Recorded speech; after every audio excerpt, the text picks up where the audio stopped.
Ei muuta kuin GT-moottori käyntiin.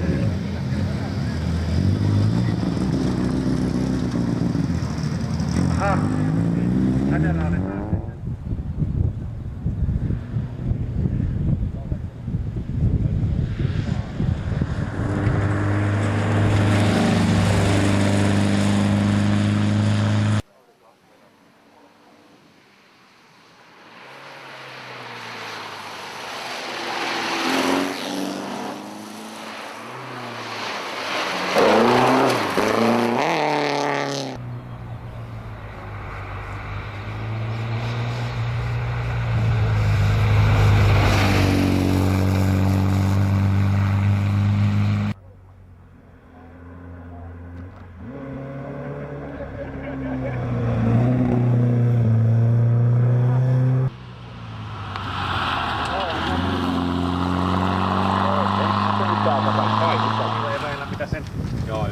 Ari Pihlajasaari on päässyt maistelemaan nyt kesäkilpailuakin. Miltä se on tuntunut?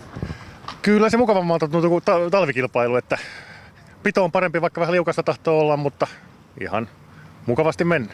Se on hyvä niin. Volkkari on saanut jonkinlaista kyytiä. Mitenkä muuten tiet on ollut aika lailla isoja? Sopiiko ne hyvin vai olisiko semmoinen pienin perä niin parempaa?